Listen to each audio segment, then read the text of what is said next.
let's bring up his new venture, the JBA. Is it good for Melo? Is that good for LaMelo? What do you think? This is the thing. It's great for LaMelo from a branding perspective, from a monetary perspective. It's great. Level of competition. I honestly, and I've said this, a bunch of times already, but I believe LaMelo is going to dominate in this league. You know what I mean? Me personally, I would love to see him still play like that Poland situation. I would love to see him in that situation because I just think these guys, they're going to be good. I think some of them probably will make the NBA, the guys he's going to be playing against. I just feel like he's at a level right now, unless he's playing against, seasoned professionals, then, he's going to dominate. If he's playing against guys, it doesn't look good media-wise, because if he succeeds and he scores like 30, 40, what they're going to say is, oh, he's playing bums. Like, they're going to pull out the BBB games. So this doesn't help LeVar or Melo in the long run, media and ranking-wise. I'm gonna tell you where it can be a difference. That all-star team, depending on the teams they play around the world and how often that team plays and how much publicity those games get, that's where the validity can really come in. Because I think that's important. If you take those kids around the world and some of them start getting European contracts, some of them start getting contracts in China, and they go in those leagues and perform well. And you got to remember, the thing is with LaMelo being so young, he's going to be in this league for the next 3 years. And that's the key. The key to this league is the development of its players.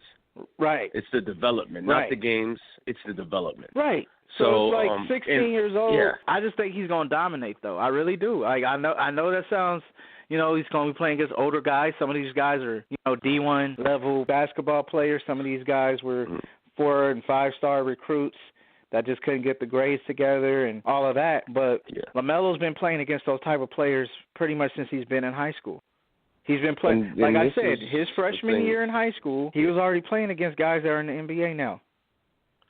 And this is where I come to. This just is think where about it like I have to say, the key to this league is who they play internationally. Like, it better not be one of those BBB games they played. It has to be really tough competition. And if LeVar can push for it, to play a college team, like UCLA. Oh my God, like I would trying to get one of those. I just don't see the NCAA doing that.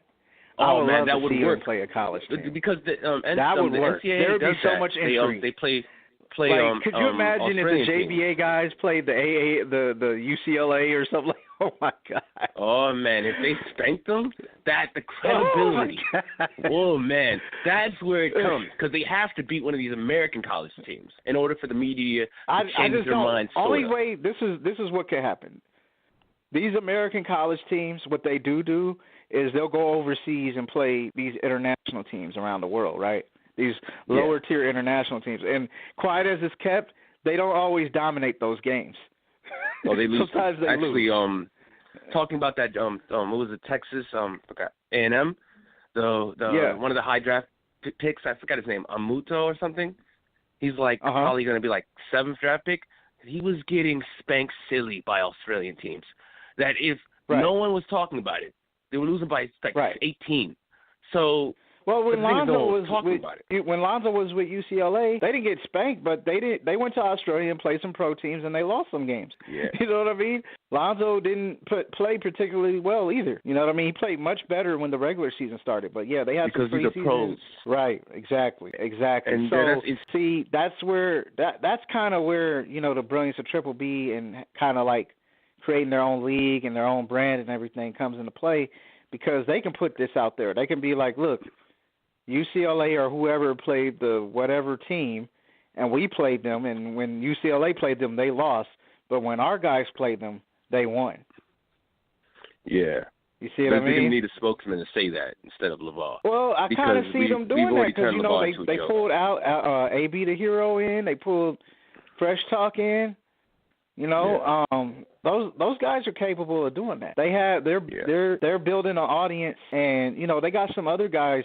They've pulled in a lot of people already. You know what I mean? They got Earl Watson, Ed O'Bannon. There was this woman there. They pulled that as their scouting. I forgot business something, but they picked up a lot of people that we haven't really heard of yet. But they're really working on an operation.